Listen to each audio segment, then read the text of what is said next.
Got to send this out to space and back. What's up, internet?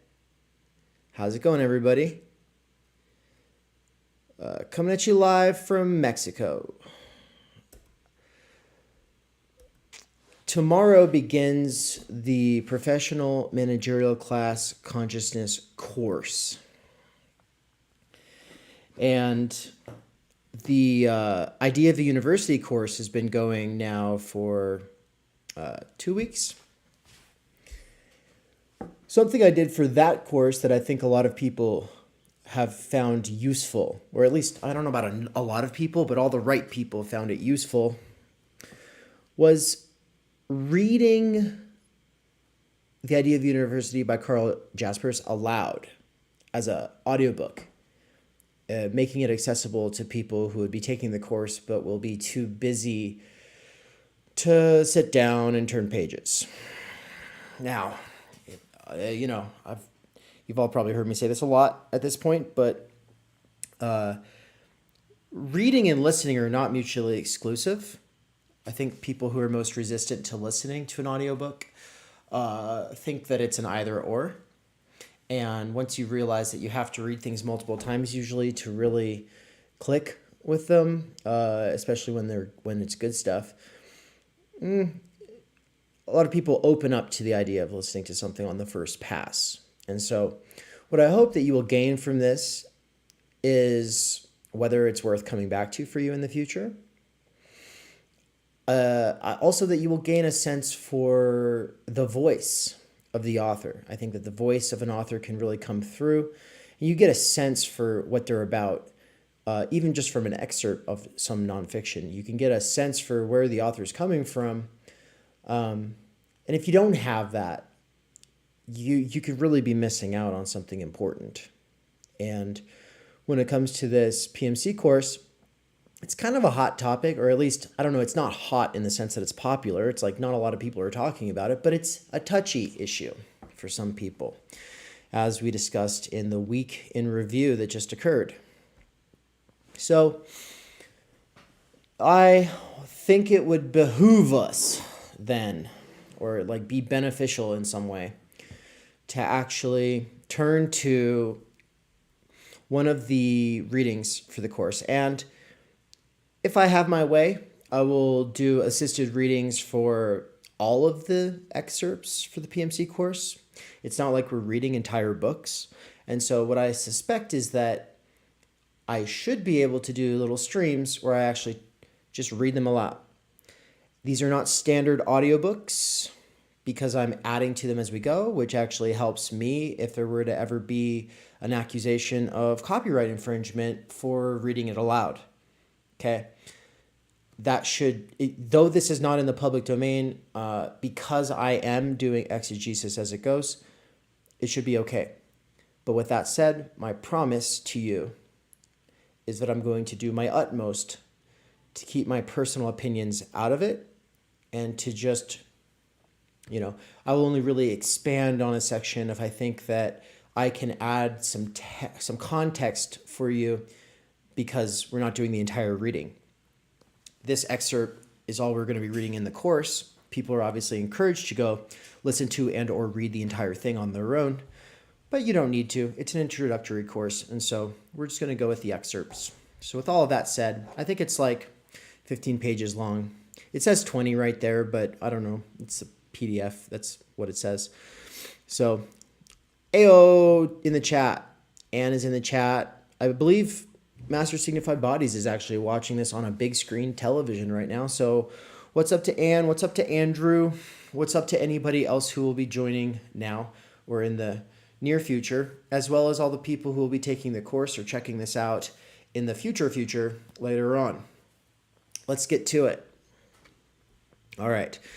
One last thing before we actually start. I'll just say that Thomas Frank is a basic social democrat. He's not a radical or extreme radical in any sense of the word. And so I think a lot of people don't take him seriously, but or at least a lot of radical leaning type people don't take him as seriously. But I think that there's a lot to be gained from taking this seriously, because sometimes it takes someone who knows how to speak to normies, who's really done the research, to really bring it all together and kind of say the thing that gets the finger on the pulse in a way that I think this section does. And the last thing, tomorrow morning I'll probably be reading the other excerpt for this week, which is the one that Elton LK will be lecturing on, which is an excerpt from another normie author, but this one a bit more radical, Barbara Ehrenreich. Okie dokie. The highborn and the well-graduated. In his syndicated New York Times column for November 21st, 2008, David Brooks saluted President-elect Obama for the savvy personnel choices he was then announcing. This was before Brooks had become one of the president's favorite columnists, before the fabled bromance between the two men burst into the raging blaze of mutual admiration it would one day become. But the spark was there already. It was the educational pedigree of the then-forming Team Obama that won the columnist's esteem. Nearly every person Brooks mentioned, the new president's economic advisors, his foreign policy advisors, even the First Lady, had collected a degree from an Ivy League institution, more than one in most cases. The new administration would be a valedictocracy, Brooks joked, ruled by those who graduate first in their high school classes. Brooks had been obsessed with the tastes and habits of the East Coast meritocracy for as long as I've been reading him, and though he sometimes mocks, he always comes back to his essential conviction, the article of faith that makes a writer like him fit so comfortably at the Times. The well-graduated are truly great people. And on that day in 2008, when Brooks beheld the incoming Obama crew with their Harvard-certified talent, Lord, he just about swooned. I find myself tremendously impressed by the Obama transition, he wrote. Why? Because they're picking the best of the Washington insiders, open-minded individuals who are not ideological and who exhibit lots of practical creativity. They were admired professionals, the very best their respective disciplines had to offer. Brooks did not point out that choosing so many people from the same class background, every single one of them, as he said, was a professional, might by itself guarantee closed minds and ideological uniformity. Nobody else pointed this out either. We always overlook the class interests of professionals because we have trouble thinking of professionals as a class in the first place. Like David Brooks, we think of them merely as the best. They are where they are because they are so smart, not because they've been born to an earldom or something.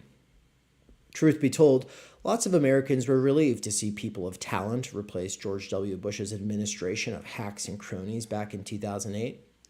Those were frightening times. Still, if we want to understand what's wrong with liberalism, what keeps this movement from doing something about inequality or about our reversion to a 19th century social pattern, this is where we're going to have to look at the assumptions and collective interests of professionals, the Democratic Party's favorite constituency. I said I would be doing a little bit of extra contextualization and stuff like that. And so the reason that we're starting out with this text instead of a more radical author on the topic is because everything he has to say about the Democratic Party is equally applicable to the Democratic Socialists of America, both the anarchist and the Marxist factions, as well as the reformist versus the revolutionary factions. It doesn't matter which factions you're in. It's almost like when the dominant left presence in the country that you're in assumes a bunch of things and you haven't critically thought through a lot of those things, you might just have inculcated some of those things, even if you disagree with them on a lot of things. What am I saying? I think he does a good job saying it himself, so we'll just come back to it. The historian Christopher Lasch, a kind of cosmic opposite of David Brooks, wrote in 1965 that modern radicalism or liberalism can best be understood as a phase of the social history of the intellectuals. My goal in this book is to bring Lash's dictum up to date. The deeds and positions of the modern Democratic Party, I will argue, can be best understood as a phase in the social history of the professionals. Who are the professionals? To begin with, they are not the same thing as Lash's intellectuals. His category is made up mainly of writers and academics. It is defined by the critical stance they take toward the workings of society. There really aren't enough intellectuals to make up a distinct social class in the way that term is traditionally used. Professionals, on the other hand, are an enormous and prosperous group. The people with the jobs that every parent wants their child to grow up and get. In addition to doctors, lawyers, the clergy, architects, and engineers, the core professional groups, the category includes economists, experts in international development, political scientists, managers, financial planners, computer programmers, aerospace designers, and even people who write books, like this one. Professionals are a high-status group, but what gives them their lofty... and really quick, and then this is one of those things that people are going to say is, well, okay, just because you have a high-status group, that doesn't make it a class. I think that the person with a basis in Marxism who cares the most about communicating with Marxists would be Barbara Ehrenreich. We will be discussing her a little tomorrow, but also her essential theoretical treatise on the topic of why this really is a class category next week. So stay tuned for that. Professionals are a high-status group, but what gives them their lofty position is learning, not income. They rule because they are talented, because they are smart. A good sociological definition of professionalism is a second hierarchy, second to the main hierarchy of money, that is, based on credentialed expertise, which is to say, a social order supported by test scores and advanced degrees and defended by the many professional associations that have been set up over the years to define correct practice, enforce professional ethics, and wage war on the unlicensed. Another distinguishing mark of the professions is their social authority. Ivan Illich, a critic prominent in the 1970s, also, I was just talking about him the other day because he is like one of the main people referenced in critical pedagogy, once defined professionals by noting their power to prescribe. Professionals are the people who know what ails us and who dispense valuable diagnoses. Professionals predict the weather. They organize our financial deals and determine the rules of engagement. They design our cities and draw the traffic patterns through which the rest of us travel. Professionals know when someone is guilty of a moral or criminal misdeed, and they also know precisely what form of retribution that culpability should take. Teachers know what we must learn.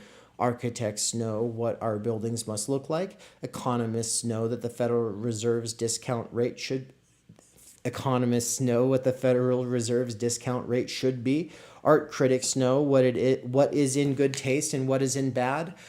Although we are the subjects of these diagnoses and prescriptions, the group to which professionals ultimately answer is not the public, but their own peers, and of course, their clients. They listen mainly to one another. The professions are autonomous. They are not required to heed voices from below their circle of expertise. In this way, the professions build and maintain monopolies over their designated fields.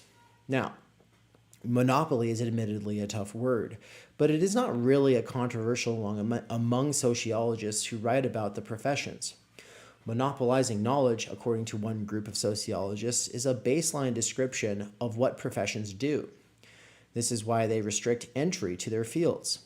Professions certify the expertise of insiders while negating and dismissing the knowledge claims of outsiders. Specialized knowledge is, of course, a necessity in this complicated world of ours. From ship captains to neurosurgeons, modern society depends heavily on people with technical expertise. And so nations grant professionals their elevated status. The sociological theory continues in exchange for a promise of public service. The professions are supposed to be disinterested occupations or even social trustees. Unlike other elements of society, they are not supposed to be motivated by profit or greed. This is why we still find advertising by lawyers and doctors somewhat off-putting, and why Americans were once shocked to learn that radio personalities took money to play records they didn't genuinely like, because professionals are supposed to answer to a spirit more noble than personal gain. With the rise of the post-industrial economy in the last few decades, the range of professionals has exploded. To use the voguish term, these are knowledge workers, and many of them don't fit easily into the old framework. They are often employees rather than independent practitioners, which, by the way, would make them not petty bourgeois, taking orders from some corporate manager instead of spending their lives in private practice. These modern professionals aren't workers per se, and they aren't capitalists either, strictly speaking. Some professions share certain features with these other groups, however. The accountants at your neighborhood tax preparation chain, for example, are sometimes just scraping by, and teachers are often union members, just like blue-collar workers. At the end of the scale, certain lucky professionals in Silicon Valley happen to be our leading capitalists. And the gulf between professional hedge fund managers and the rich folks whose money they invest is small indeed. As these last two examples suggest, the top ranks of the professions are made up of highly affluent people. They are not the billionaire Walmart clan, but they have a claim to leadership nevertheless. These two power structures, one of ownership and the other of knowledge, live side by side, sometimes in conflict with one another, but usually in comity. And I would just add, these two power structures, one of ownership and the other of knowledge, could have been stated as these two power structures, one of ownership and the other of control. So the ones who own the means of production are not the ones who control the means of production in most cases. Whereas Ford had overseen every aspect of his factories and the whole mechanized process of developing those Model Ts back in the day, the whole thing had come, like, he was there, overseeing every aspect of it. He was essentially managing it and controlling it at the same time that he was owning it. Okay. But there is today this professionalism gap between the ones who control and the ones who own. And as we'll talk about from other sources later, the ones who control are the ones who have to make hiring and layoff decisions. They're the ones who have to re-rationalize the workplace every time there's a profitability crisis. They're the ones who often oversee mergers. And though the owners might have veto privileges on a variety of things, and obviously they have a vested interest in making the numbers go up, the management has its own interests that sometimes conflict with the owners. But in almost every case, their interests conflict with the longer-term interests of the working class as a whole.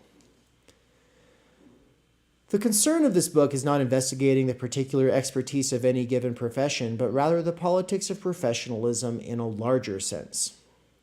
As the political scientist Frank Fisher writes in Technocracy and the Politics of Expertise, professionalism is more than an occupational category. It is a post-industrial ideology. For many, it provides an entire framework for understanding our modern world.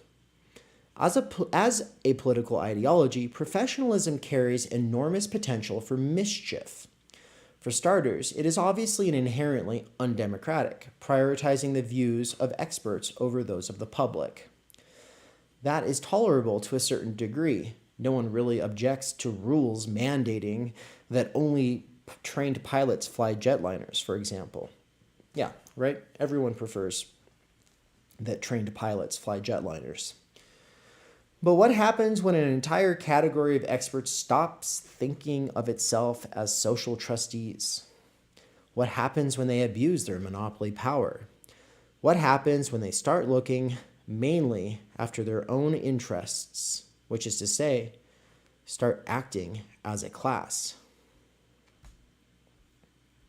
Yo, Nance, welcome, welcome, welcome. What's up, Master Signified Bodies? Welcome, welcome, welcome. Good to see you both in the chat. I will try to keep my eye on chat, but also I will be reading because it's going to be a little engagement with the chat and mostly getting through this reading. But Nance, this is one of the excerpts for the readings that I will be talking about tomorrow. I will be reading the other one in the morning, and you won't have to write first of all, no one has to write reflections when they're taking these classes. It's not mandatory, but if you want to do the thing, then that will be due next week. Next week on Wednesday is when I suspect I'll do a live stream reading Barbara Ehrenreich's full essay, the one that I was saying is a bit of a treatise on the topic. Nance says, coming to realize a lot of people who talk about the PMC use it incorrectly, or at least in a less careful way. I don't know who the people are that use it in the first place, outside of like Catherine Liu, but I think that whoever was using the term must have done a very bad job using it. And it doesn't help that there's just, until tomorrow, no classes on the internet where you can really have a sort of introduction to the concept, where people who agree or disagree with the concept could have a shared basis in the textual world or field that has been developing the term. And if there was, I would have taken it. My God. Anyway, next section, ruling in the name of knowledge. Americans have pondered these questions before. The profession's claim of superior authority and of a monopoly on the power to prescribe rubbed early Americans the wrong way, and in the first decades of the Republic, the country reacted harshly against them. In the Jacksonian period, a time of profound anti-aristocratic feeling, the ideology of merit clashed in America with the ideological egalitarianism of the political system, as the sociologist Magali Larson writes. It was impossible to reconcile equality, Americans believed, with the professional ideal of a legally sanctioned clique of experts. Cartels and monopolies were in bad odor back then, and the public rebelled against the professions as attempts to maintain aristocratic entitlement through mystification and concealment, as an 1835 newspaper put it. Many states in those days took the revolt against professionalism so far as to repeal medical licensing requirements. The anti-professional, and by the way, I don't think he's going to talk about it right here, but this is something that gets brought up by a lot of the people I've read, and that is that the medical licensing requirements were often done in an openly hostile way towards local doulas, midwives, and independent, usually women who were doing healthcare work. So the indigenous population of every locale everywhere. The anti-professional spirit insisted for decades. The Farmers Alliance and the Knights of Labor, two 19th century workers' organizations, specifically excluded lawyers from membership. I myself have seen a populist-inspired sculpture garden in western Kansas in which a figure labeled labor is crucified by statues representing the professions: doctor, preacher, lawyer, banker. It sounds like a meme that got made into a statue. I guess that the workers were memeing all the way back then in the 19th century. But that's pretty crazy. I want to see that. I would actually, next time I travel to Kansas.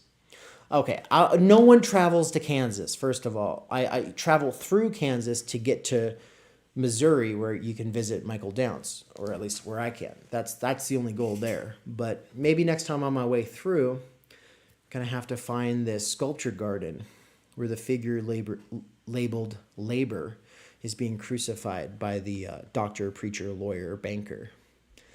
Amid the enormous strikes and the sudden catastrophic recessions of the Gilded Age, however, a group of reformers who came to be known as progressives came to see professionalization as a positive thing. Indeed, as the only hope for a society being torn apart in the war between capital and labor. Yes, and so this is where you can put your little radical hat on and think about how the old left, its successes in organizing the working class that was already self-aware to some degree, having to have its own organizations because it lacked legal representation or rights. The old left was thwarted by progressives. Progressives were people who saw the successes of the old left and said, that's scary, I don't like it. And so focusing on that period, which really comes down to at the exact same time that Lenin's doing what he's doing, you've got Woodrow Wilson, President Woodrow Wilson, followed by FDR. These guys, their entire projects was an explicitly elitist way of thwarting working class mobilization, and their focus on public education and on professionalization at the time was a direct and explicit reaction to the successes that the workers' movement was seeing at the time. Professionals, recast now as an enlightened managerial class, were supposed to bring about an industrial peace that would be impossible under the profit motive alone. The progressives of this period could be frankly and openly elitist on the subject.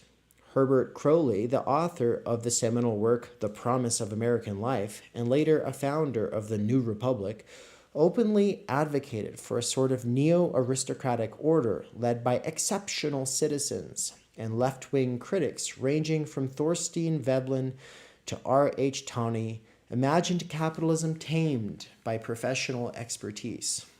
This was also the time that W.E.B. Du Bois wrote the Talented Tenth, which Frank does not bring up here, but was an explicit call for the talented tenth of the African American population to separate itself from the rest of the race, and it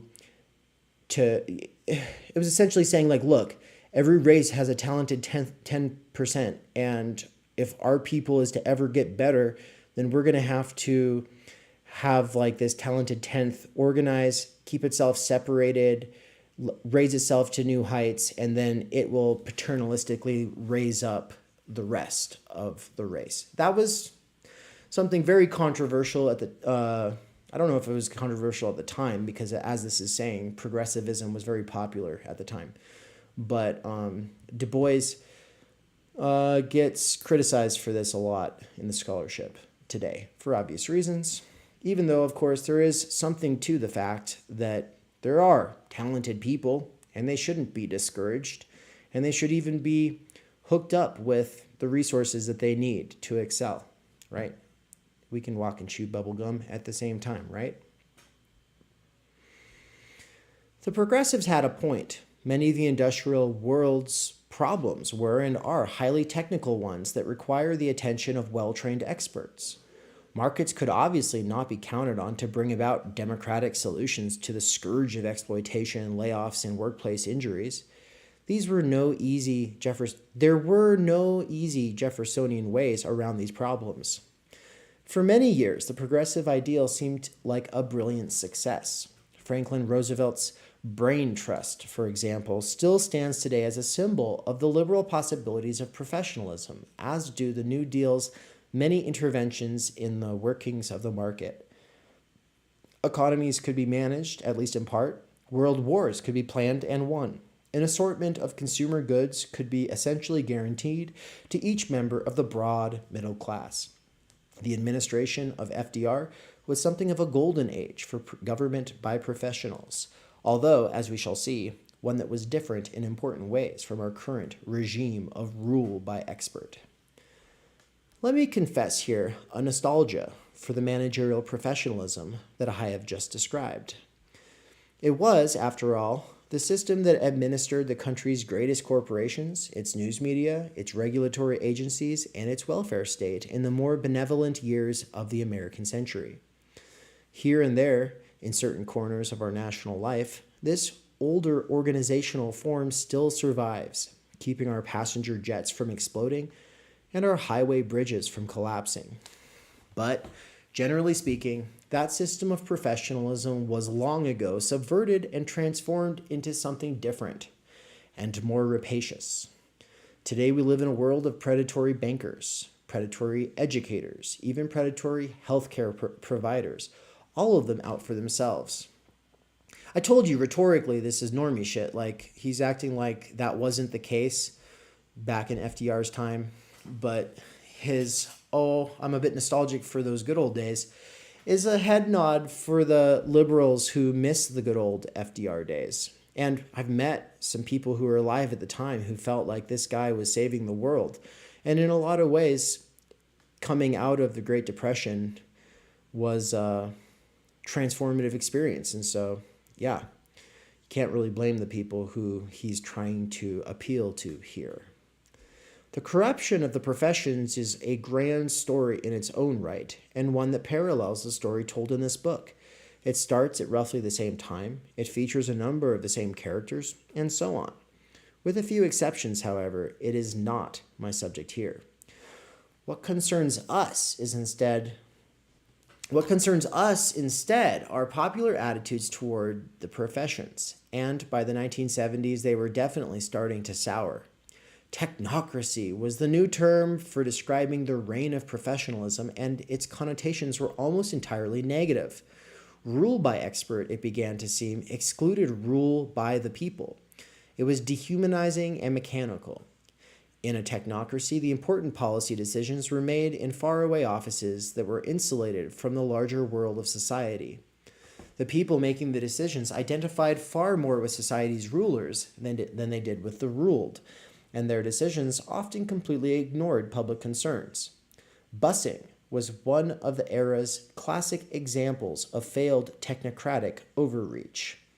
Which, by the way, if all you've ever thought is that the desegregation era's busing was a positive all the way down, then why does the opening essay of the Critical Race Theory Reader, put together by Harvard Law professor Kimberly Crenshaw and crew, why is that opening essay about how much of a technocratic oversight and sort of disaster the busing era was in the first place? He doesn't cite that, but I find it interesting that here you have someone, I mean, yeah, in every way, shape, and form, Kimberly Crenshaw is a PMC kind of talking head in the radical sphere.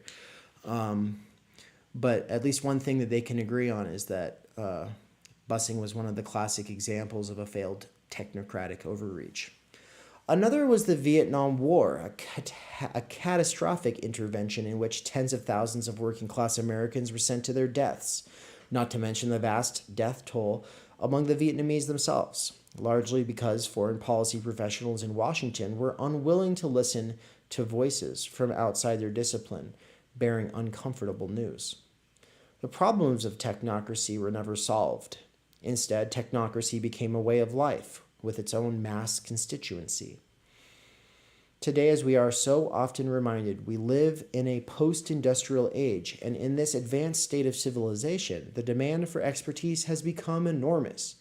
Knowledge industries such as software, finance, communication, surveillance, and military contracting are the vital economic sectors of our time, and the corporate world has proceeded to bulk up with armies of middle managers, efficiency experts, laboratory scientists, and public relations specialists.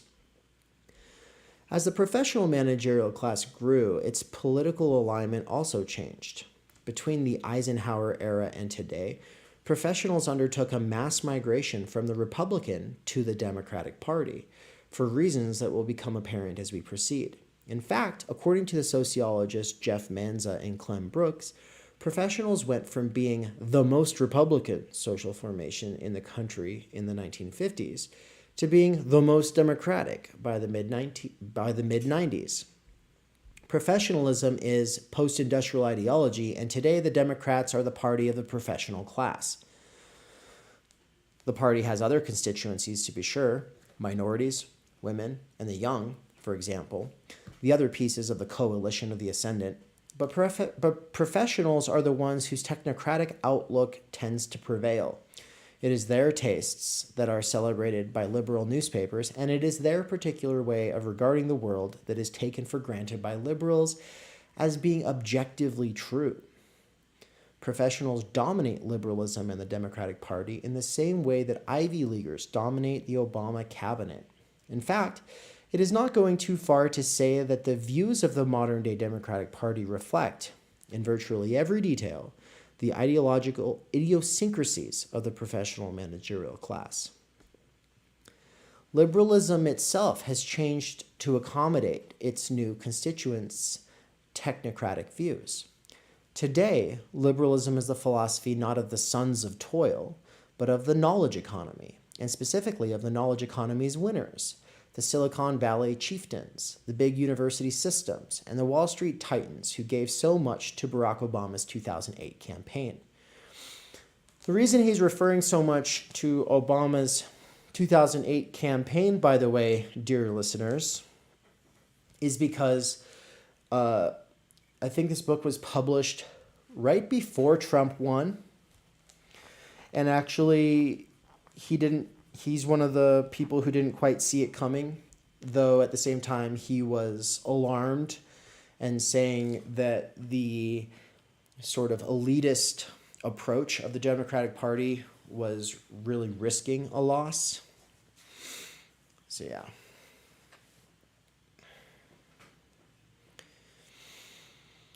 Liberal thinkers dutifully return the love, fussing over their affluent, highly educated sweethearts with all manner of flattering phrases. These high-achieving professionals are said to be the wired workers who will inherit the future, for example. They are a learning class that truly gets the power of education. They are a creative class that naturally rebels against fakeness and conformity. They are an innovation class that just can't stop coming up with awesome new stuff. The phrase I will apply to them in the pages that follow is the liberal class, a designation I borrow from the radical writer Chris Hedges, although with a pretty big caveat. The premise of Hedges' book on the subject, Death of the Liberal Class, is that the cohort behind liberal politics is disappearing or has lost its nerve. He writes to mourn their passing. I write to protest their triumph. Pop technocracy. To protest their triumph, why would a person of vivid pink sentiments like me object to the ascendancy of any liberal group? What difference does it make if the driving force behind democratic victory comes from below or from on high? Put in a different way, what does it mean when the dominant constituency of the left party in a two-party system is a high-status group rather than the traditional working class? I take this to be one of the most sentences from the book as well as chapter 1. And so I will restate it. Put in a different way, what does it mean when the dominant constituency of the left party in a two-party system is a high-status group rather than the traditional working class? One thing we know for sure that it means is soaring inequality. When the left party in a system severs its bonds to working people, when it dedicates itself to the concerns of a particular slice of high-achieving affluent people, issues of work and income inequality will inevitably fade from its list of concerns. We know this, for starters, because this is exactly what has happened. Issues of income inequality have been recontextualized so thoroughly in our time that certain Democrats even have trouble understanding what their forebears of the 1930s and 40s meant when they talked about the subject. For our modern liberals, it is obvious that careers should be open to talent, and it is outrage when And it is an outrage when barriers of any kind prevent the able from rising to the top. Another term for this understanding of equality is meritocracy, which is one of the great defining faiths of the professional class. Meritocracy is about winners and ensuring that everyone has a chance to become one. Quote, "The areas in which the left has made the most significant progress," writes the journalist Chris Hayes, "gay rights, inclusion of women in higher education, the end of de jure racial discrimination, are the battles it has fought or is fighting in favor of making the meritocracy more meritocratic.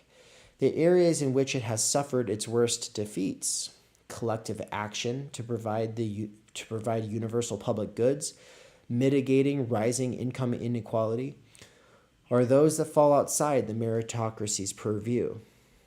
Another reason we know that a party of professionals will care little about inequality is because professionals themselves care little about it. While this segment of the population tends to be very liberal on questions of civil liberties and sexual mores, the sociologist Stephen Brint tells us that professionals are, quote, "not at all liberal on economic and equality-related issues. On anything having to do with organized labor, as we shall see, they are downright conservative." The problem with such broad brush generalization, okay, and right here, and so every time this stuff comes up, people always appeal to the exception or say, you can't judge a book by its cover, blah, blah, blah.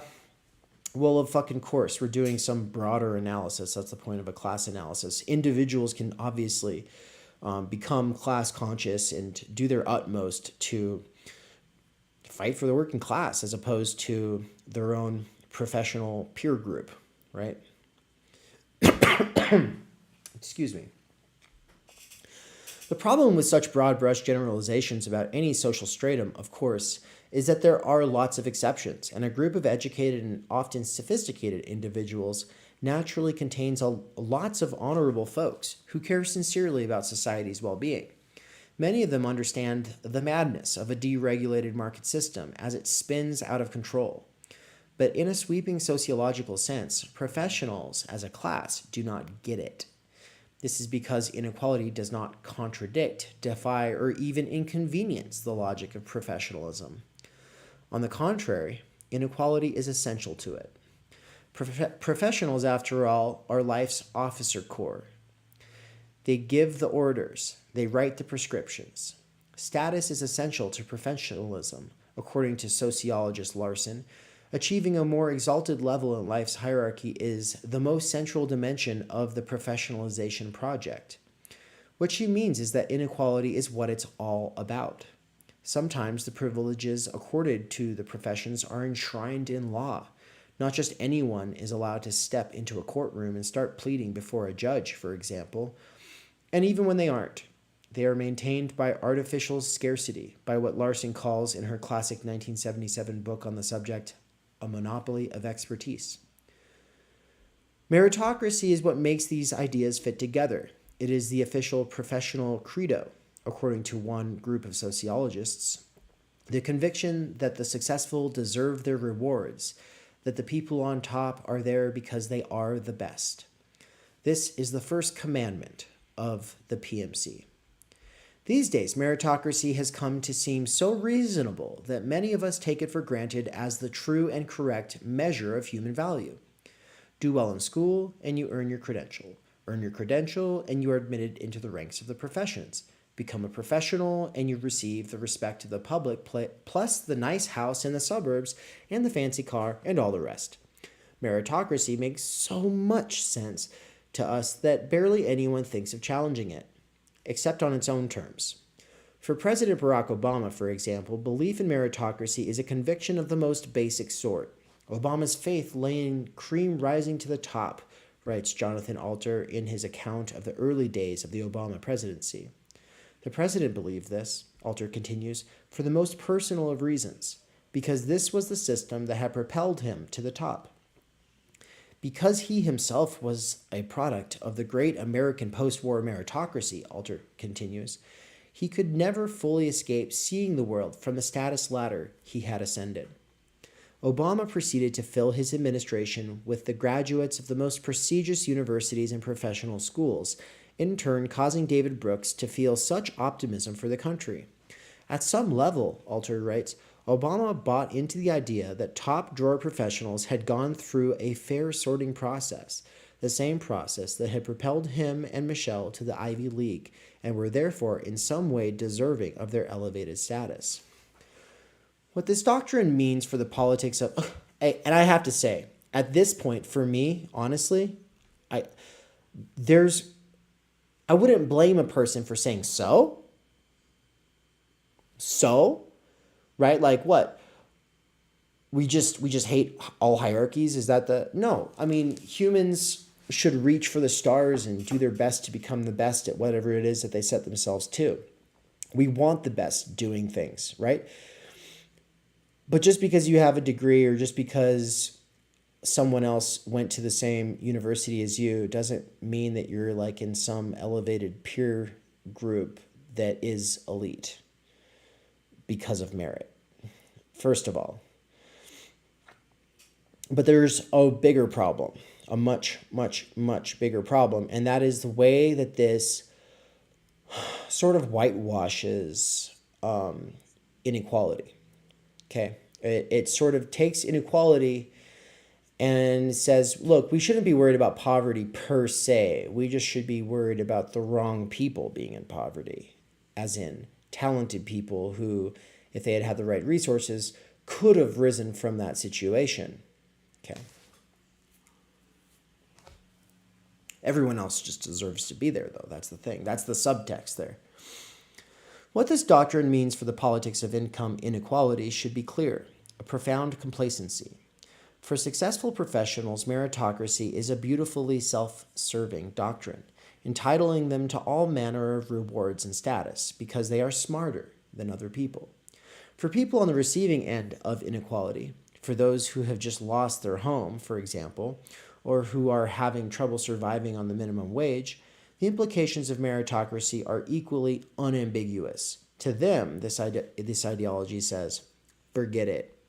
You have no one to blame for your problems but yourself.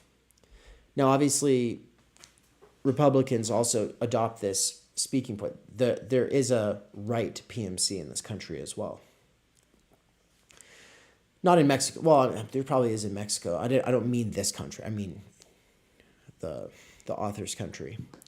There is no solidarity in a meritocracy. The very idea contradicts the ideology of the well-graduated technocrats who rule us. As we shall see, leading members of the professional class show enormous respect for one another, what I will call professional courtesy, but they feel precious little sympathy for the less fortunate members of their own cohort, for the adjuncts frozen out of the academic market for tenure, for colleagues who get fired, or even for the kids who don't get into good colleges. That life doesn't shower its blessings on people who can't make the grade isn't a shock or an injustice. It's the way things ought to be. This has all sorts of important consequences for liberalism, but let us here take note of just one before proceeding. Professionals do not hold that other democratic constituency, organized labor, in particularly high regard. This attitude is documented in study after study of professional class life. One reason for this is because unions signify lowliness, not status. But another is because solidarity, the core value of unions, stands in stark contradiction to the doctrine of individual excellence that every profession embodies. The idea that someone should command good pay for doing a job that doesn't require specialized training seems to professionals to be an obvious fallacy, which is why this whole like, oh, that's a low-skilled labor job talking point. That's why that works, right? Because people are like, well, yeah, you got to work your ass off if you want to have six-figure salary and a car, you know? You got to work your ass off if you want to get through college and pay off your house. I mean, come on. Never mind the fact that in the 1970s, a janitor could support the wife and kids and own a house, right? The panacea of education. It is not a coincidence that the two most successful Democratic leaders of recent years, Bill Clinton and Barack Obama, were both plucked from obscurity by prestigious universities. Nor is it surprising that both of them eventually signed on to a social theory in which higher education is the route to individual success and to national salvation as well. Educational achievement is, after all, the foundation of the profession's claim to higher status. It should not surprise us that the liberal class regards the university as the greatest and most necessary social institution of all, or that members of this cohort reflexively propose more education as the answer to just about anything you care to bring up. And that actually is like one reason that a lot of people feel called to become teachers, God bless their hearts, is because at the end of the day, the reason that things are so bad is because there's just a lot of ignorant people who don't know what their interests are, ignorant people who are suckers. And if they just had more education, then that would have taken care of that. And so, I mean, to some degree, there's truth there, obviously. But the idea that education is the solution to poverty, when there's a ton of essential labor that doesn't require credentials, presupposes that there's going to be an entire stratum of people who, for whatever reasons, because they couldn't kick it in high school, because they couldn't get into college, because whatever came up, they deserve to be breaking their backs digging ditches, because really, they could have bettered their situation. They could have, right? That's that point. And so the thing I had already said about Woodrow Wilson during the development of professionalism in the beginning of the 20th century, and how that was rolled out with public education in an age-segregated and coerced schooling institution, where discipline and getting people to show up on time and think that they are deserving of their rank in reference to their peer groups, all of that comes in as a direct counter to working class solidarity. And the whole plan was to cultivate a sense of meritocracy in the ones who are ascendant out of those classes and peer groups, and to make everyone who doesn't fit the bill for college or for an advanced, well-salaried career feel like they deserve failure, and that it's a personal failing, not anything having to do with the larger society as a whole. Yeah. College can conquer unemployment as well. So bringing it back, this is where he really starts bringing in that education is seen as the solution to poverty. College can conquer unemployment as well as racism, they say, urban decay as well as inequality. Education will make us more tolerant. It will dissolve our doubts about globalization and climate change. It will give us the STEM skills we need as a society to compete. The liberal class knows, as a matter of deepest conviction, that there is no social or political problem that cannot be solved with more education and job training. Indeed, the only critique they will acknowledge of this beloved institution is that it, too, is not meritocratic enough. If we just launch more charter schools, give everyone a fair shot at the SAT, and crank out the student loans, then we will have done all that is humanly possible to do. To the liberal class, every big economic problem is really an education problem, a failure by the losers to learn the right skills and get the credentials everyone knows you'll need in the society of the future. Take inequality. The real problem, many liberals believe, is that not enough poor people get a chance to go to college and join the professional managerial elite. Driving this point home is the object of report after report from the Hamilton Project, a Democratic think tank that is named, tellingly, for the original advocate of an American ruling elite. Other leading members of the liberal class have flogged the point relentlessly over the years. A sampling, in bullet point form.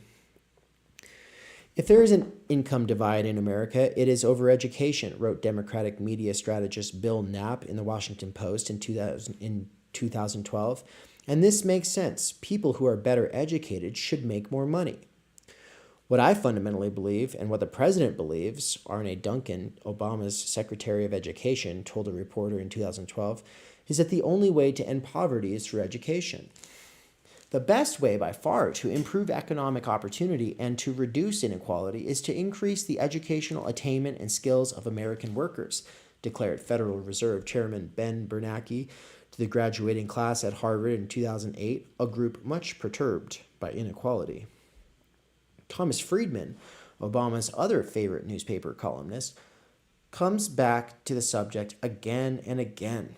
Quote, "The biggest issue in the world today is growth, and in this information age, improving educational outcomes for more young people is now the most important lever for increasing economic growth and narrowing income inequality," he wrote in 2012.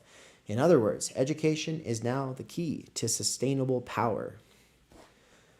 To the liberal class, this is a fixed idea, as open to evidence-based refutation as creationism is to fundamentalists.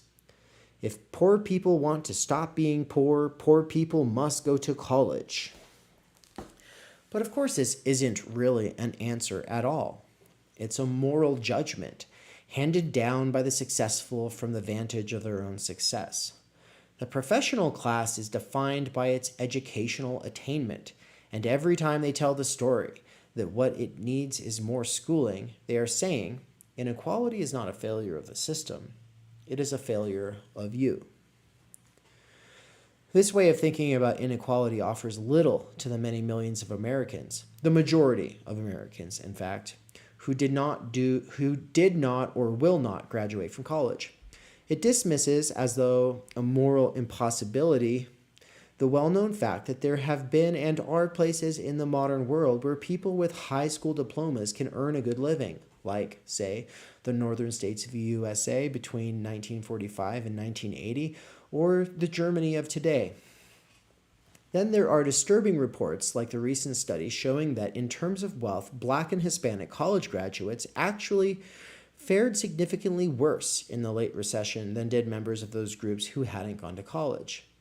The people in question were the ones who did everything right, who went through life the way our society instructs us to, and they were punished for it. And that's only the beginning of the problems.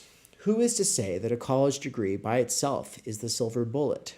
In the arms race of merit, perhaps it's getting straight A's that makes you worthy, or going to a good school or studying the STEM subjects, or not wasting time on the STEM subjects. Even then, the education panacea offers nothing to the ones who check every box and who still find, after they graduate, that there are simply no jobs out there and that the jobs that exist pay poorly. A panacea, by the way, is like a grand solution to everything. So to say the education panacea is to say education as the grand solution to everything. But nothing can dissuade the leaders of the liberal class from this faith. Not the many scandals reverberating through the universities, not the much discussed misery that has engulfed high-achieving humanities PhDs, not the crushing weight of the student loans, not the perverse fact that the quality of American higher ed has declined while its price tag has grown so massively. Nor can the leaders of the professional class see the absurdity of urging everyone else to do exactly as they themselves did to make their way to the top. It is as if some oil baron were to proclaim that the unemployed could solve their problems if they just found good places to drill for oil, or if some mutual fund manager were to suggest that the solution to inequality was for everyone to put their savings in the stock market. How's it going, everybody? What's up, chat? What's up, what's up, what's up? How's it going? We're nearing the end here. I will probably say a few concluding thoughts. I like that he's about to get into a section that will draw upon the book by Jeff Schmidt, the author of Disciplined Minds, because that has been, for me, a very powerful book. This next section is called The Pathologies of Professionalism. And I guess I'll just make a quick little announcement here. Tomorrow at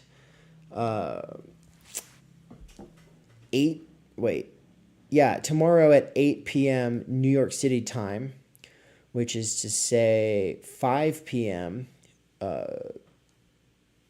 LA time, begins the course Professional Managerial Class Consciousness, taught by yours truly, as well as Elton L.K. of the Working Class Intelligentsia podcast. He's someone I met through organizing work, and I really love everything that he does. And so, though we have our various disagreements and things, we ultimately come together around, I think, all of the most important things. And so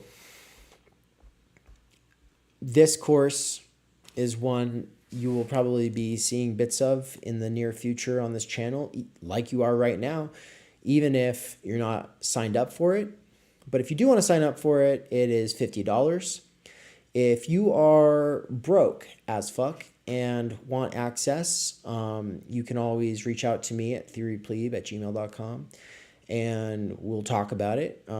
I don't want finances to block access. But at the same time, most courses are sold for hundreds of dollars, and so the software to run a course, if you're going to do it right, is not cheap, and it comes with all kinds of cool features like dedicated forums, so that as time goes on, the Theory Underground will develop conversational hubs where you can expect that if you are a part of the conversation, or that if someone else is a part of the conversation that you are in, they have or are doing some of the same readings, because conversation with people who don't have a shared basis in the texts are generally bullshit. Yeah, I think so anyway. Well, anyway, it's only $50 and it's going to go for 8 weeks. There will be 4 meetings with lectures, and on the in-between weeks, people have the option of posting their reflections in the forum. And what I really look forward to is that on the in-between weeks, I will do streams doing more of these assisted readings. Doesn't that sound fantastic? Doesn't that just make you so excited? Because you were like, oh my God, I should be reading, but I just can't because I'm too tired and I just want to sit here and play Tetris. And then here I am, I'm doing this, and there you are, just like Anne, playing Tetris right now. I love that she's playing Tetris right now. I'm jealous. I've been playing a lot of Tetris lately. I broke my high score. Feel very good about it. Okay, the pathologies of professionalism. Having people of talent run the vast federal apparatus is clearly a desirable thing. The EPA and the Nuclear Regulatory Commission ought to be under the direction of people who know what they're doing, as surely as qualified engineers should design our bridges and historians should be the ones who teach history. But what are we to make of our modern-day technocracy, a meritocracy of failure, in which ineffectual people rise to the top and entire professions, accountants, real estate appraisers, etc., are roiled by corruption scandals? The answer is that the professional ideology brings with it certain predictable recurring weaknesses. The first of these pitfalls of professionalism is that the people with the highest status aren't necessarily creative or original thinkers. Although the professions are thought to represent the pinnacle of human brilliance, what they are actually brilliant at is defending and applying a given philosophy. I hate that he used the word philosophy there, really. What he means is a given worldview or ideology. In Disciplined Minds, an important description of the work life of professionals, the physicist Jeff Schmidt tells us that ideological discipline is the master key to the professions. Despite the favorite 60s slogan, professionals do not question authority. Their job is to apply it. This is the very nature of their work and the object of their training, according to Schmidt. By his definition, professionals are obedient thinkers who implement their employer's attitudes and carefully internalize the reigning doctrine of their discipline, whatever it happens to be. In addition, the professions are structured to shield insiders from accountability. This is what defines the category. Professionals do not have to listen. They are the only occupational group, as the sociologist Elliot Friedson put it many years ago, with the recognized right to declare outside evaluation illegitimate and intolerable. Exhibit A of these interlocking pathologies is economics, a discipline that often acts like an ideological cartel set up to silence the heterodox. James K. Galbraith has written a classic description of how it works. Quote, leading active members of today's economics profession have joined together into a kind of Politburo for correct economic thinking. As a general rule, as one might expect from a gentleman's club, this has placed them on the wrong side of every important policy issue, and not just recently, but for decades. They predict disaster when none occurs. They deny the possibility of events that then happen. No one loses face in this club for having been wrong. No one is disinvited from presenting papers at later annual meetings. And still less is anyone from the outside invited in. End quote. Thank you, Methods World, for saying that you're enjoying my work and that you found my channel on Reddit. I did not realize anyone on Reddit was so cool as to share this content. So thank you. It's good to know. Professional economists, and by the way, I did not mean for that to be a diss on Reddit. Reddit has a lot of the best conversations and answers to questions that you can find when just searching for answers to questions. So I did not mean that to be a diss on Reddit. I just did not know. People were sharing my stuff. Thank you. Professional economists screw up again and again, and no one cares. The only real accountability they face is from their endlessly forgiving peers in economics departments across the country. Granted, economics is an extreme case, but its thoroughgoing application of the right to disregard criticism has made it a kind of fascinating anti-profession, a brotherhood of folly rather than of expertise. And I just want to say, because he's going to this extreme where he's talking about economics, and I understand why he's talking about economics, because he's about to pivot to talking about Obama's pick of Larry Summers for his cabinet.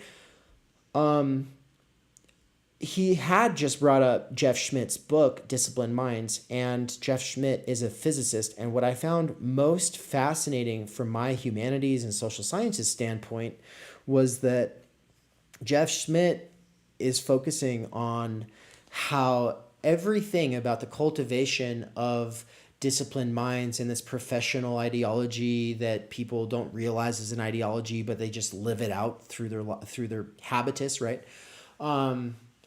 Is not just present in the softer sciences or the humanities, but is there in pretty brutal form in the hardest of sciences, the most objective of the sciences, physics. So, whoa, that's fascinating. Really? Physics can be political? Physics can be ideological? How so, you might ask? Obviously, gravity and theorizing gravity, like, you're going to have to come up with something that is objectively demonstrable, repeatable, verifiable by third parties so that real, disagreements actually can come to a conclusion in the harder sciences. Yes. But what Jeff Schmidt is focused on in Disciplined Minds is how creative and critical thinkers are the first ones filtered out by the processes of admittance to grad school, and then through the processes of grad school itself. That goes for the kinds of questions that are on the GRE or the LSAT or any of these other graduate level exams that you have to pass in order to get a higher degree. And he says that the reason that critical minds in particular are being filtered out from the professions and graduate school in general is because, I mean, when almost all of the funding is coming from the military industrial complex, they don't want you thinking about where funding comes from. They don't want you thinking about the whole. They want you to be a purely analytic thinker in the sense that all you do is look at little tiny problems and deal with those. They don't want people who are thinking about, okay, but why are we doing this? As we've been talking about in Carl Jasper's The Idea of the University, or as Jaspers talks about in that work, science needs direction.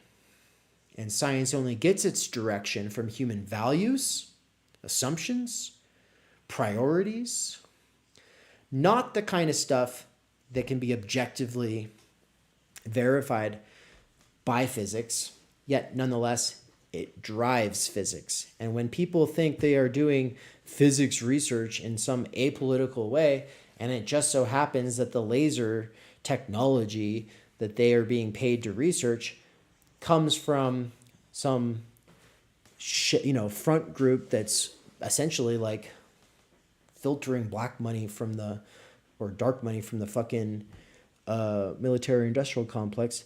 Yeah, no fucking surprise, okay? People would not be eager to research these things that are being used for war or for surveillance if they knew where the funding was coming from. And so it's not made obvious, but he uses case after case after case throughout disciplined minds to show that physics, even though it's the hardest of the sciences, still has this sort of direction behind the supposed neutrality. And so, yeah, I just wanted to say that because here Thomas Frank is drawing from economics, which is like most people would go, well, yeah, economics, it's one of the softer sciences. There's a lot of disputable shit there. A lot of it's up for interpretation. It can be heavily ideological. My point, Jeff Schmidt's based because he focuses on physics, and it's very useful for us humanities people to learn that it's not just the humanities that has this problem.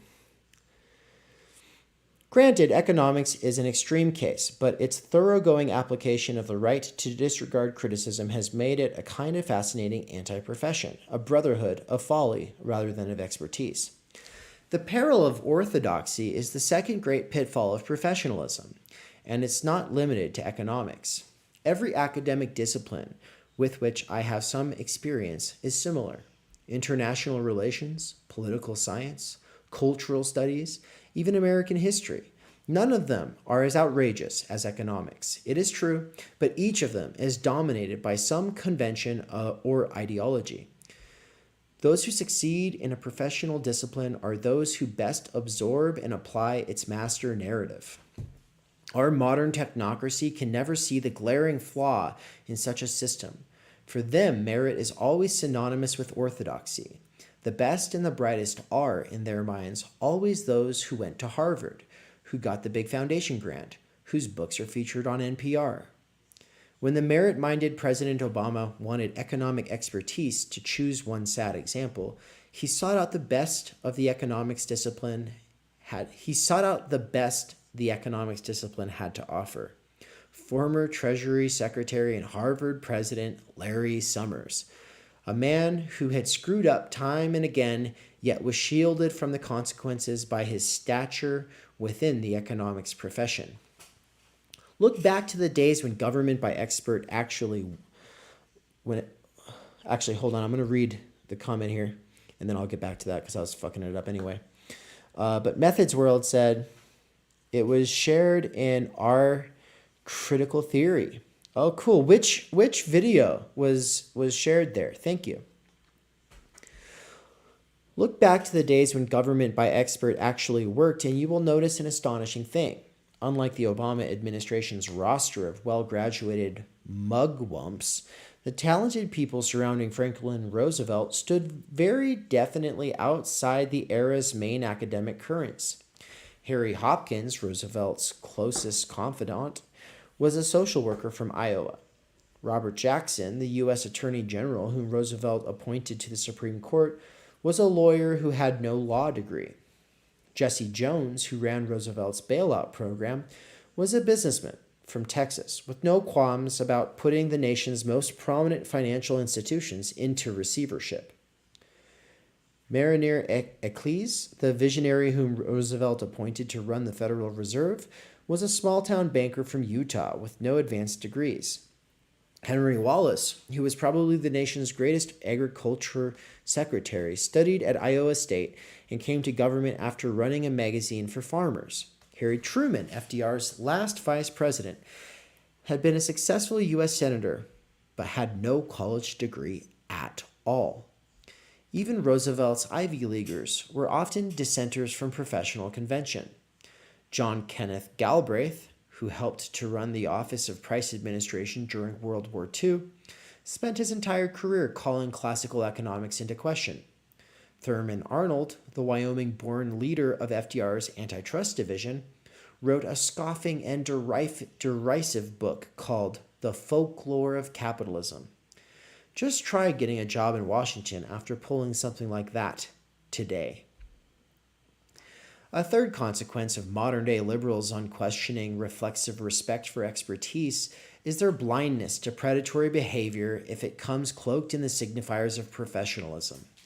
Take the sort of complexity we saw in the financial instruments that drove the financial crisis. For old-school regulators, I am told, undue financial complexity was an indicator of likely fraud. But for the liberal class, it is the opposite, an indicator of sophistication.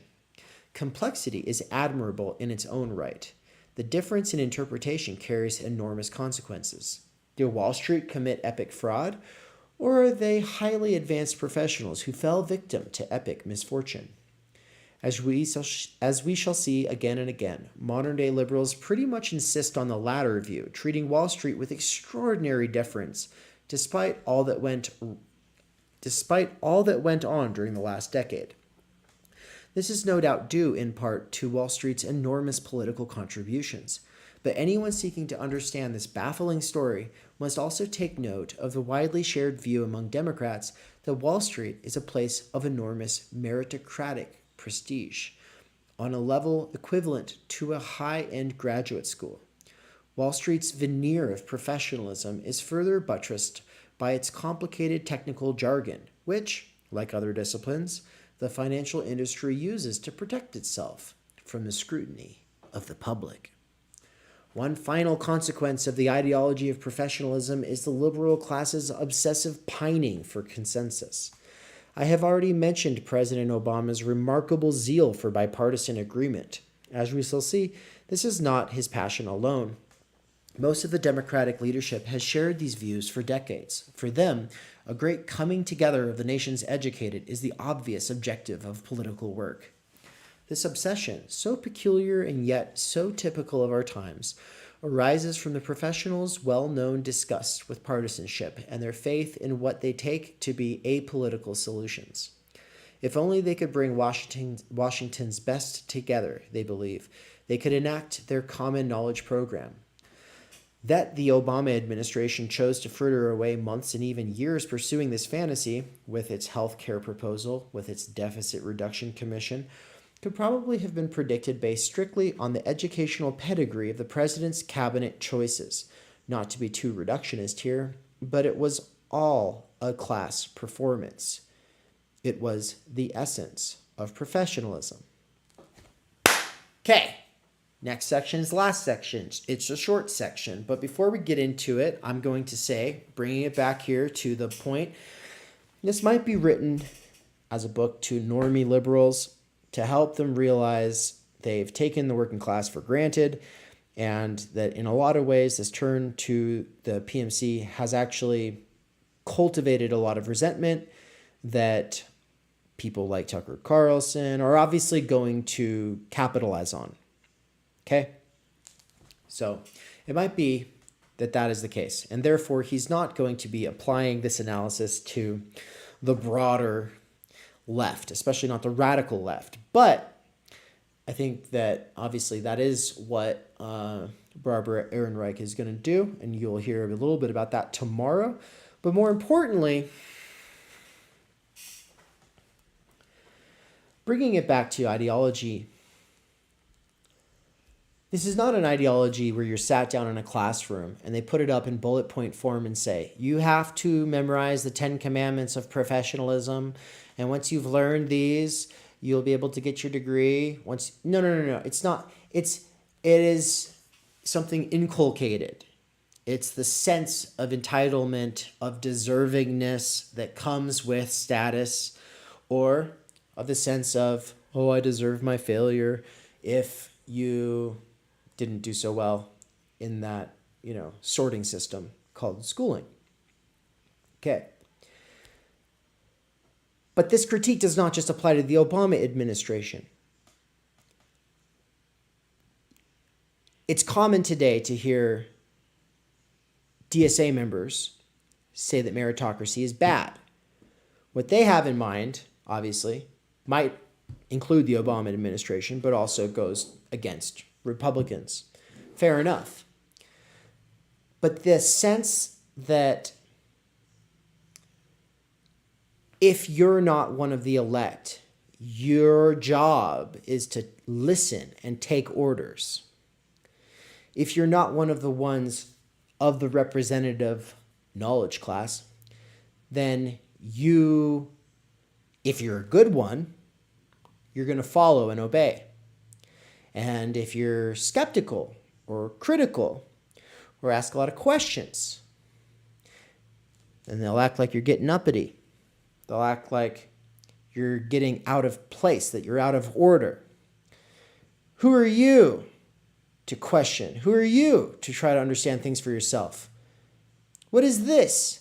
Mind your own business. Listen to the experts. Shut the fuck up. Get back to work. That sentimentality, that mindset, that mode that generally gets characterized as PMC dominates organizing spaces throughout the United States. It doesn't matter if they're Democrat or if they're anarchist or if they're Marxist. It doesn't matter. It's everywhere. That's not to say that this is an insurmountable problem. It does not to say that we need to replace people who are representatives with direct democracy, or let the workers decide for themselves, or we'll just take our notes from the worker. None of those things are entailed by questioning this ideology. What the solutions are and how to navigate the fact that this is the situation is a question that needs to be thought through seriously by anyone who is in one of these representational roles. Whether you're doing something on social media, on YouTube, mainstream, independent media, it doesn't matter. It's something that's incumbent on anybody who's looking to make things better, not worse. Because if you're looking to make things better, not worse, don't lean into this shit. Don't lean into this mindset. Don't lean into this mode. Okay? That is the first major point that I was hoping to convey tonight. Oh, the video they shared on Reddit was the video in defense of Slavoj Žižek. Well, that's fantastic. I'm so glad and grateful that they shared that. Thank you to whoever shared that, and thank you for letting me know, Methods World. That's really cool. I love that stream. The In Defense of Slavoj Žižek stream was one of the most fun evenings I've had this year, for sure. On the liberalism of the rich, final section. Here we go. Let's do it. I am pressing on a sensitive point here. Democrats cherish their identification as the party of the people, and they find it unpleasant to be reminded that affluent professionals are today among their most dedicated supporters. Democrats' close relationship with the successful is not something they advertise or even discuss openly. Exceptions to this rule are rare. One of the few works I know of that seems to approve, albeit with reservations, of liberalism's alliance with a segment of the upper crust is the 2010 book Fortunes of Change, written by the philanthropy journalist David Callahan. The premise of his argument is that our new liberal plutocracy is different from plutocracies of the past because rich people today are sometimes very capable. Those who get rich in a knowledge economy, the journalist tells us, are well schooled. They often come from the ranks of highly educated professionals, and consequently they support Democrats, the party that cares about schools, science, the environment, and federal spending for research. It is not a coincidence, Callahan continues, that some of the biggest zones of wealth creation are near major universities. The smart get richer and the dumb get Republicans, I guess. If we accept this equation between wealth and educational accomplishment, it begins to seem unremarkable that, in 2008, hedge funds and investment banks made Barack Obama the first Democrat to outraise his Republican opponent on Wall Street. There's a simple reason that financial firms rallied to the Democrat on that occasion, Callahan suggests. Because people on Wall Street, being very smart and very well educated, are natural liberals. As the journalist reminds us, financial companies these days are populated not by jocks, but by quants, by people who are familiar with new financial products for managing risk or structuring debt, such as derivatives. As an example, Callahan points us to the D.E. Shaw Group hedge fund, which was funded by a man with a PhD from Stanford who gives enormous sums to Democratic candidates and who also employed former Treasury Secretary Larry Summers for a few years between Summers' gig as president at Harvard and his next gig running President Obama's National Economic Council. Callahan quotes at length from D.E. Shaw's recruiting materials.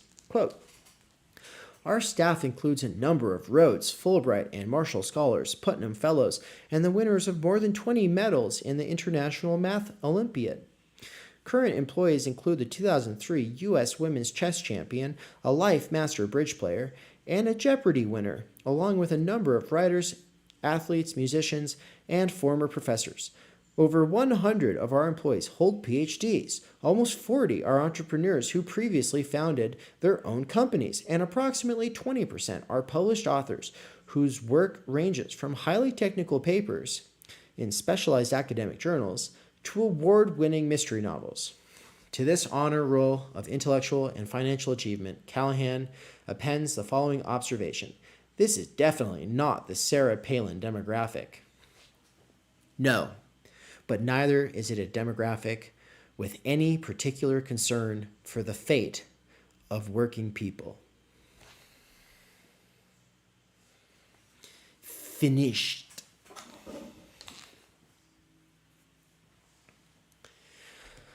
Okay, everybody, thank you so much for joining this evening. It is almost 9 o'clock where I am currently located in Aguascalientes, Mexico. And what do I want to say before I sign out? Because I am unemployed currently. I quit my job at Amazon and I'm doing this full time. And that's why I'm living in Mexico, so I can cut costs, basically, besides learning Spanish, eating good food, meeting really cool people every day. Every damn day. I'm going to go ahead and just do the thing where I say, give me help, money, whatever. Go to theory-underground.com/support, and there you will find, hopefully, if everything works, a place where you can purchase a copy of my book. You can purchase time energy for me. You can, whatever. There's all kinds of patron stuff that you can do if you go there. Okay?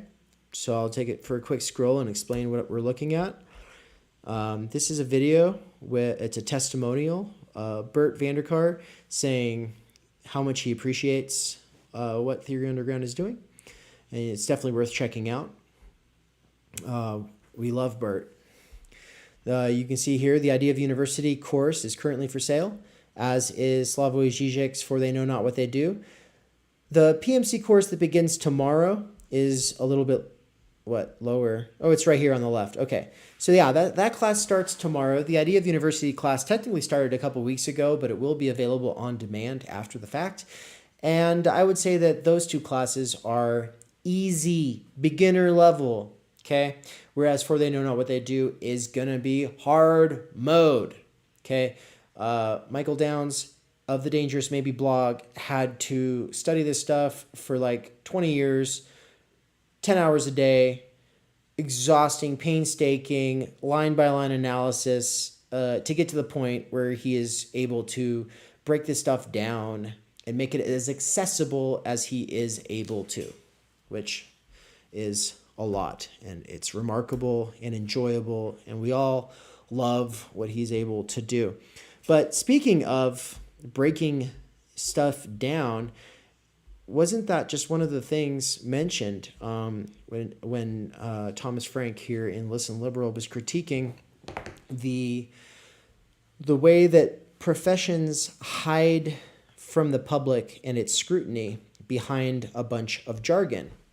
He was talking about Wall Street, but I think that there's some degree of that in professional academic humanities literature as well. There's a way in which a person can write an entire article and you finish reading it and you go, so? And? What knowledge was just produced? What are they even saying? Even if you know the primary texts that the professor or the author is drawing off of, you're still over here going, and? Why should I care? And in a lot of cases, you probably shouldn't. It's probably not good for you to care too much. But that's why we at Theory Underground care a lot more about primary texts than we do academic literature, the kind of stuff that circulates in journals only 5 people will read, that's ultimately just a way of fitting in with some group where you're going to go to a conference. I'm not saying it's all like that. I have friends in the university. They do very important work. They're very serious researchers. It's very impressive stuff. But without a self-awareness about how the ideology of professionalism and the PMC functions, specifically in the reproduction of a class society, there's really no hope, is there? Because, while we're all kind of used to being critical of the Obama administration at this point, I think it's quite common, I think, for leftists to assume, well, if it was me and my people, if it was me and my clique, if it was us, the ones who get it, if we were in that position calling the shots, we would have done it so differently. And maybe that's true, but also there's also all of these assumptions that bring with it a sort of posture, a sort of condescending, sneering, command and conquer, telling people what to do, micromanaging people's daily lives, their thoughts, everything that comes with it. And it's repulsive to regular people. And the critique that this is all just populism is also bullshit. Thomas Frank is a critic of populism, although he defends the American tradition and roots of populism from people who just say, oh, it's just racism. He goes, no, nothing good will ever come from being anti-populist. You don't have to be a populist to stop being anti-populist. But being anti-populist is suicide, especially in the United States. Being anti-populist means telling people they shouldn't find out for themselves, telling people they shouldn't think for themselves, telling people they don't have business reading these books or trying to discuss these things on the internet with other people. No, they should get back to work. They should mind their own business. They should listen to experts and take orders. And if they're not doing that, then they will be stigmatized as responsible for everything bad in the world. Well, we don't like that. At least I don't. And so anyway, if you want to make a donation, theory-underground.com/support. We are a new organization. This website is less than a month old. It's already got over 50 members. And it's got basically a social media platform that's linked up to courses. It's almost everything that I've been dreaming of for years and years and years and trying in all kinds of ways to make real. So it's kind of here, folks. Kind of excited about it. You see this little notification up here? Oh, you can't because it's cut off on the screen. Watch this little notification. That's new. You see that? if I were to click that, you would see private messages, or at least a private message that someone sent to me. Because that's right, you can add connections, which is like adding friends, and then you can direct message people, make group chats, all this kind of stuff with people who are curious about the same things that you are, hopefully. So that's Theory Underground. I'm David McCarricker. It has been an absolute pleasure to do this with you this evening. And I guess that's it. It only took about an hour and a half, so I consider that a success. Cool. Sorry about these glasses, by the way. These are so dorky, but they're important because I'll get a headache if I spend too much time on a screen. It's the blue light filter that I need these for. So anyway, hope you all have a good night. Bye-bye. See you in the morning when we will be back to do a different excerpt, an assisted reading of a section from Barbara Ehrenreich's popular book, Fear of Falling. Adios.